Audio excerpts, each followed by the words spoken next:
I swear to you, right? It is. In part about making reference to Black-A-Moor's records of the past, as we already have dealt with the idea we're not talking about his story. And the important point there is that we're talking about 3 levels of activity. The records of the past are in your own subconscious about your life and your family's life, and the greater family of us is in your subconscious. The records of the past of the Akashic are in your subconscious. All of the things that have transpired in this solar system, ASK, let me write it out here, are in your subconscious. Part of your spiritual work, not challenge, work, is to, is to tap in to those records. Something that the good Christian and the good Muslim is not inclined to do. We want to know truth, our truth. We don't have a cadre of spiritual literatures. All of that spirituality up there and in other stores, and I'm talking hundreds of billions of books on this new age science, on spirituality, on esoteric knowledge, on hidden truth. 99.1% ivory, snowflakes. You know, that's absurd. That is absurd. So we have to get busy with our catch-up program because we are running behind on our clock of destiny. Okay, the Akasha.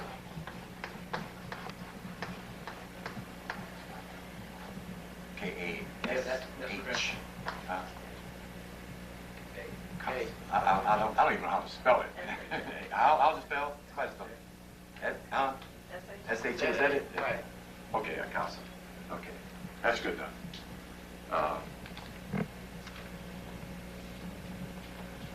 How things have happened is important. Let me underline the fact that there's nothing wrong with your memory. The problem is with our ability to recall everything that happens within your sensory system is recorded in your memory banks. Even while you're asleep, somebody tipping around in your room, going in your wallet, getting out, you even know that. But you cannot recall it because we've been mistrained to forget. We conveniently forget the things that hurt us, that make us feel guilty and ashamed, the things that embarrass our soul. Those are the things we conveniently forget. And it makes sense. We have a cerebral defense mechanism that protects our sanity. And when the experience is too harsh for the consciousness, the defense mechanism gets busy to shut it off. What has happened with us, collectively, we have cut off our past. We are literally suffering from what I call geographical amnesia. And my brief comment about slave history is a misnomer. We don't need to find out that we were slaves. That does not lead to divinity. It's interesting stuff, but it's stuff that is not your past. That's your experience in the past. What we need to know is up here towards down here. We're made from up here, from a divine plane, and we come down. That's the idea. Remember from whence thou hast fallen, and repent. Fall means to descend. You have to fall to get down here. It's not the way to get here. Even the great ones, in their manifestation, they come down. See? So we're all ascending souls. We come down for an experience to unravel a pattern. I'm getting off the subject here. The Moors. Where's my map? Now you can help me there, brother. Let's see if we can put this map somewhere. How many in here have a map of Africa in their home? Very good, very good, very, very important. This is an excellent piece of artifact, a beautiful design, even though it was a whiteboard. There's some done by some brothers that are also very good too. But in terms of raising a symbol for the first time in our Western experience, this piece of property has become a symbol that we wear on our clothes. You know? We haven't had that kind of symbology before. Malcolm was the next big piece of symbolism that we had. It's very important in our psyches that we have some appreciation of dark skin, broad nose, thick lips, and furrowed hair. Very important. Nefertiti, Isis, Queen Tai, which is not as big as Nefertiti, got big because the Jews liked her. They thought she was a white girl, so they promoted her image. Any of those ancient ones that looked more Eurocentric are the ones that they put up because they were saying they were you. I'm telling all of Europe they were you. Now, did I bring it or didn't I? It's not as important as the one up there, but I have a place this out here like this and give the brother this tape to put on there. Tell him to start it right where it is. Don't backtrack. Start off where we're at. A or B. Side A or B. Now, which side did you put in there before? I don't remember. Get some things there, because I'm going to try to do a lot of stuff here in this 2 hours, which, let's see if we give very much time. North Africa. Here is, at this little tip here, is the port of Kuta. This is where your ancestors were sent. That's important to know. The black man didn't sit down in Africa and say, look, let's go over and kick some butt and take some property. The Arabian, the Emir, Musa, sent a black man named Al-Tafin first in the early part of 700 AD to circumnavigate the territory to find out if it were conquerable. Excuse me again, I'm full of gas here. He did so. And then he sent a man by the name of Tariq Jabral. Fortunately and unfortunately. Fortunately for us and for Europe, and unfortunately for Musa, because he sent a conqueror. That wasn't a message boy that he sent the second time. He did what a conqueror does. He did what a general does. He conquered. And in quick order. But the circumstances as given by Stanley Lane Poole's book, The Story of the Moors in Spain. It's the only somewhat, and it isn't complete. No one book is a complete history of our past. We're talking almost 100,000 years of activity on this planet. You know, ain't no book, one book, two, you okay? There's an enormous amount that's not even written. So we can't have it all, but it does exist. That is a part of our spirituality. Even Europeans get some of our spiritual experience. And when they get up into the psychic realm, they come back, oh, I was the great Egyptian prince. Yeah, right. The white girl tried to drop that on me downtown at a New Age affair. You know. And then she may have had the dream of coming to the Pyramid of Giza and the swinging door the hidden door open, and she went in, you know, says, I walked away, you know. I went and found me a book to read. I didn't want to hear it, you know. Anyway, you know, I'm a little biased, I have to admit that, but I don't want any more falsification of representation. We've had enough of that. We don't need to do that. Okay, back to Tariq Jabral, and I think all of you know that the Rock of Gibraltar is his baby. They gave that big stone his name in terms of translation. They went into Spain here. I got a map of northern Spain, but I don't have it with me. I intended to bring it. Well, you can walk, boat ride, swim from Africa into Europe. At this particular people right here. Roderick was the king of a king in Spain, or in Iberia. It was called Iberia before it became Hispana, hidden place. And his daughter had been sent to, Julian was a governor who had sent his daughter to King Roderick. And Roderick abused and misused his daughter. So what he was doing was getting back at this European Slavic king. And he invited Musa into Spain to conquer it, to take territory from King Roderick.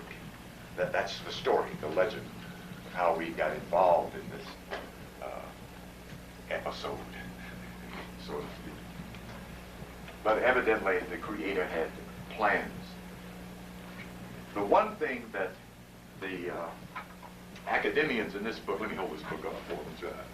This is not easy to come by. It should be this book, The Golden Age of the Moors, an excellent piece on Moorish history. It's probably the best thing we got in literature. I started to go by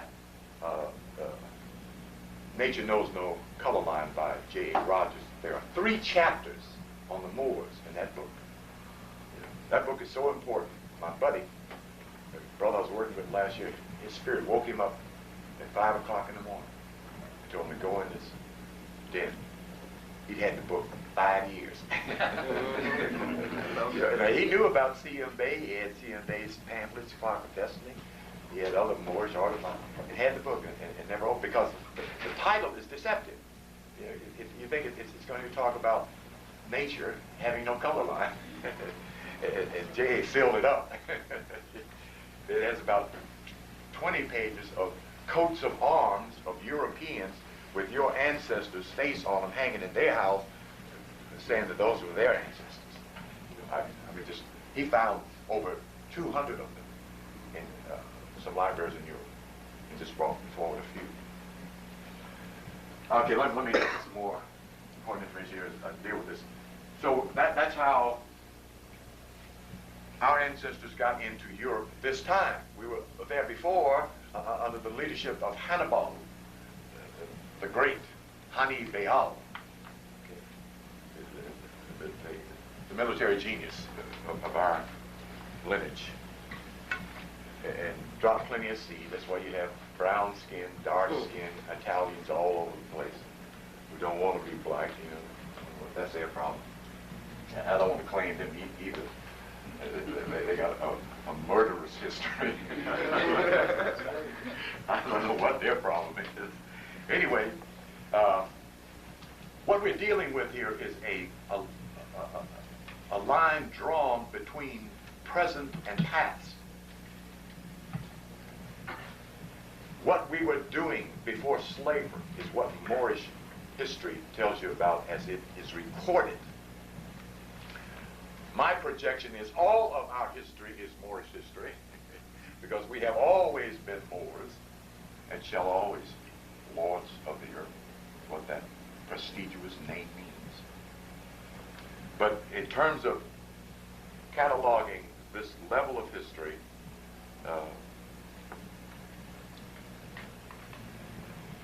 the point of amnesia is where we're trying to reawaken ourselves. And I mean this inwardly.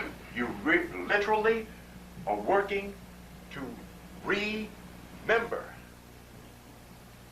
And it works in your spiritual practice. You're trying to remember your spiritual status, your spiritual name, your spiritual talent and powers and abilities. You want to know what your spiritual karma is. It's all in your consciousness. The safety mechanism for you brothers who were terrible over there. Some of y'all was awful over there. Well, you forgot that. So that you can function in this life. The Boda Vista, the mercy of God, is that we come and we go. We come back and we forget, conveniently forget, so that we can go up higher and to pay karmic debt. When Tariq went in and conquered Cadiz, I don't have a map of Cadiz, a little small area, they almost gave it to him. The Germans were kicking the Iberians behind so bad they was glad to see the brothers. So they literally opened the gate for them so they could get into Cadiz. And they literally stepped aside and let them raid the richest homes and their farms and whatever else, because they were doing slavery over there with the Iberians. And later on, the group that was referred to as Slav, where the word slave comes from. So the Moors came in, took a certain territory, left police stationed there, and came back into North Africa. And the important thing is to remember, when I mention all the building, and as you read about all the building, they didn't invent all of this in Europe. They were doing this building here. They were creating paved streets here in North Africa, in Tanzania, in Dar es Salaam, in other places in North Africa, in Mauritania, town of the Moors.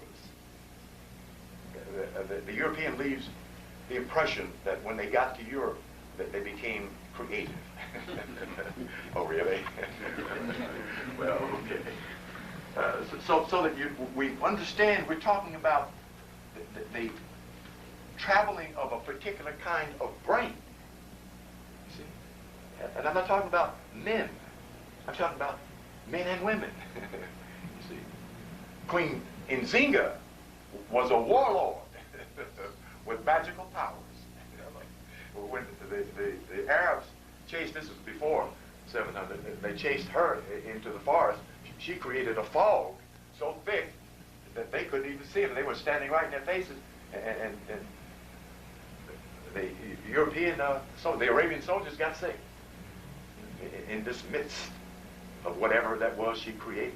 They had to come out of there and leave her alone. A black woman, a queen, with a sword. A dangerous black woman. But a great soul as well. A conqueror. Now usually our history goes on and on and on about who's behind, we kicked, how we took this over and took that over. That's fine because it's needed. And it was definitely needed during a period when things were at a dense consciousness level. People were not willing to cooperate with the exploring geniuses, the intellectual, those that do the kind of cultural uplifting without swords.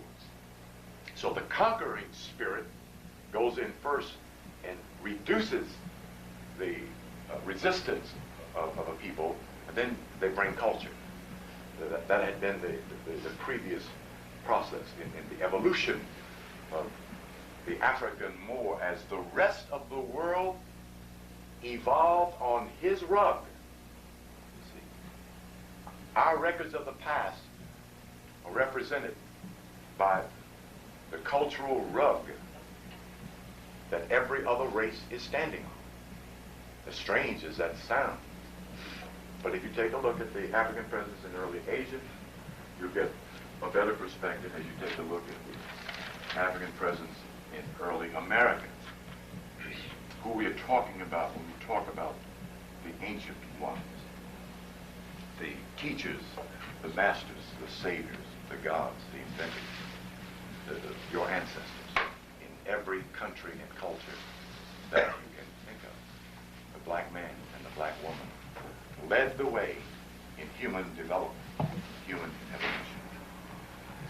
When Tariq Jabral came back to report to the governor,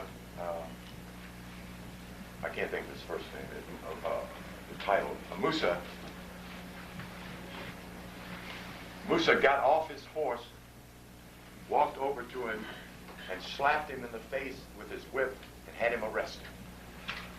The charges were subordination. He didn't tell him to conquer that land. He told him to circumnavigate. He wanted to conquer it. When the Khalifa heard about it, the Khalifa came and let Tariq Jabral out of jail and made him a general and sent him back over there to rule. According to both Dozy and Spanish Islam, and I think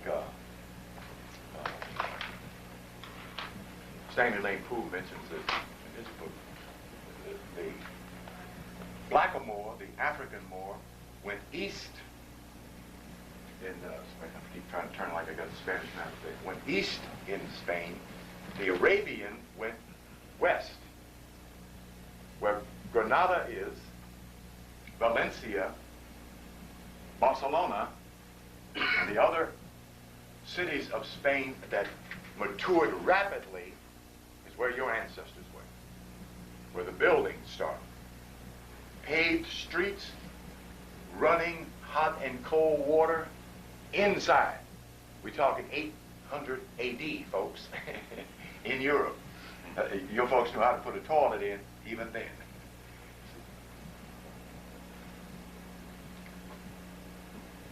Gardens,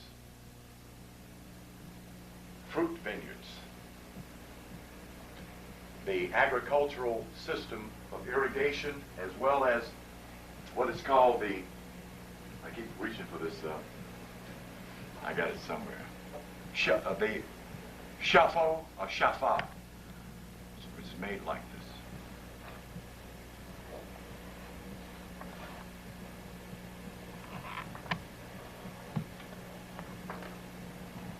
Now this may be 50 or 100 feet in length. And there was a lake, say 100 feet away. They built this shafo or shafa, dipped water in it, walked around to bring this huge spoon around to dry land, dump the water. Genius. The black man, his mind, his imagination, his sense of order is what allowed Spain to flourish.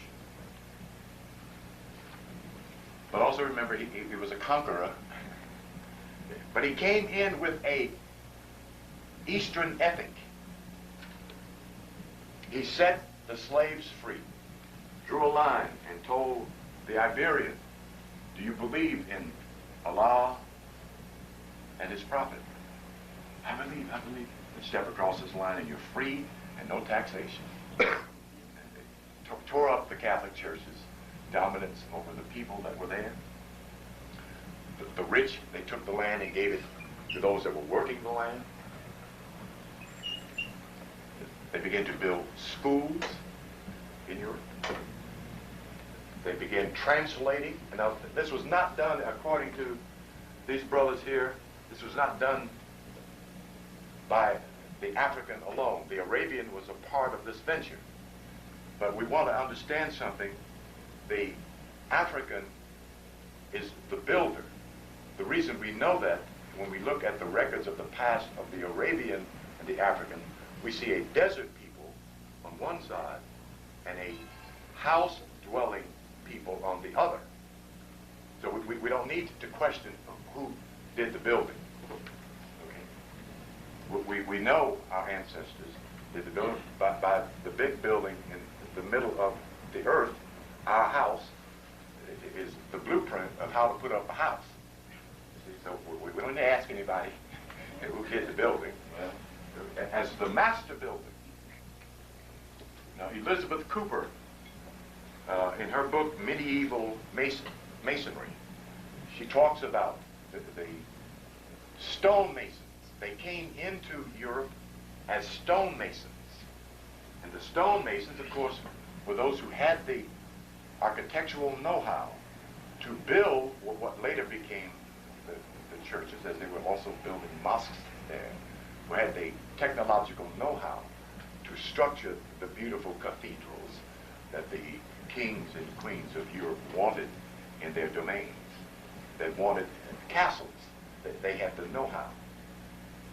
They were a law unto themselves, she said. They came in, but they were governed by their law, not by the laws of the land. They would not subscribe to a contract that would not allow them to govern themselves. These were black men who understood divine law. Okay, I want this brother here to read something here, because we're going to go right into identity here with a little card. Okay, turn to Scobie's chapter at the end of the book. That should be it right there. Turn to the front of the Scobie's chapter and read the first small paragraph there. What did I do with that card? I was going to hand you. For all the Negroes or Black-Moors are descendants of Cush, the son of Ham, who was the son of Noah. But whatever difference there is between the Negroes and the Tawny Moors, it is a fact that they are all of the same ancestry. Very good. Okay, tell them who is writing Leo Africanus. Okay, so we're talking about 1400 AD. Okay, now read that entire page. Very significant. First of all, tell them who the chapter is, the author of the chapter, and what the heading of the chapter is. The heading is The Moors and Portugal's Global Expansion. Okay, go ahead. By Edward Scobie. Right. That ancestry to which Leo Africanus was referring is African. European scholars in the past 500 years have been deliberately dishonest in their writings about Africa. There are innumerable instances, much too numerous to catalog in this work, of this dishonesty.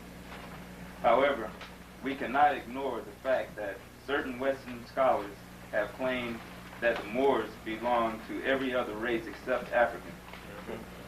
As a result, much confusion has been spread around the word Moor. This study is not intended to prolong the discussion about who the Moors were or who they were not. Scholars who are not blinded by the fog of racism are of one voice that most of the Moors were Africoid in origin. Even many of the marauding Arabs who crossed the desert sands of Arabia and swept down with their Islamic fervor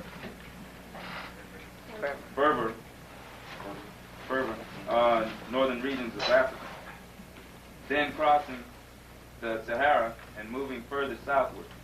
Massive miscegenation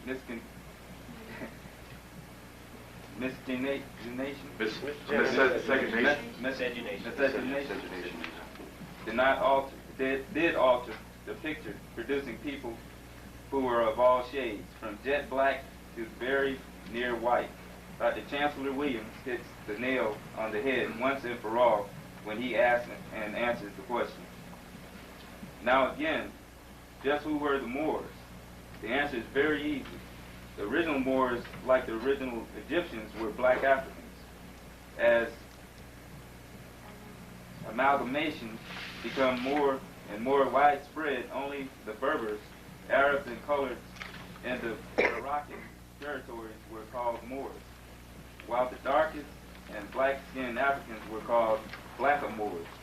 Eventually, black was dropped from the Black-A-Moor. In North Africa and Morocco in particular, all Muslim Arabs, mixed breeds, and Berbers were readily regarded as Moors. The African blacks, having and even this name taken from them, must contend for recognition as Moors. Read that sentence again. The African blacks, having had even this name taken from them, must contend for recognition as Moors. All right, thank you very much. Though Chancellor North Scobie gives a clear definitive of the concept, that particular set of paragraphs shows the importance of understanding the meaning of and the re-establishing of ethnocentric names. Very important.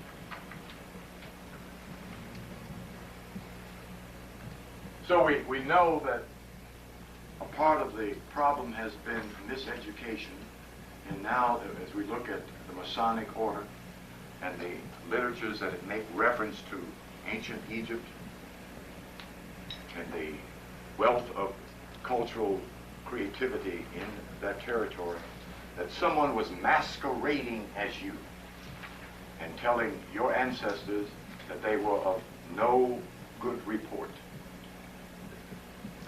This is the building of the inferiority complex illusion, the main trick, scheme to rob you not of your property and authority, but to rob you of your mental and spiritual power. From the context of observer, one sees it as robbery. From the spiritual point of view, we look at this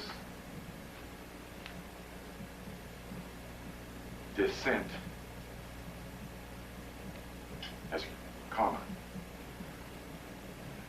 A price needed to be paid, because in the 10th century, your ancestors allowed the corrupt European Catholics and the rich and the priesthood Catholics and the Arab to talk them back into a slave campaign.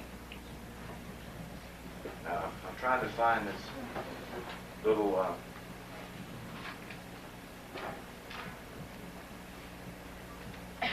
there isn't that much. Jan Crew writes a segment on it in The Golden Age of the Moors. But I wanted you to see this little pictograph. Jan Crew, which is one of the authors in The Golden Age of the Moors. Spell it last name? C-R-E-W. Crew. Carew? Crew. C-R-E-W. Crew or Carew. Either way you want to pronounce it.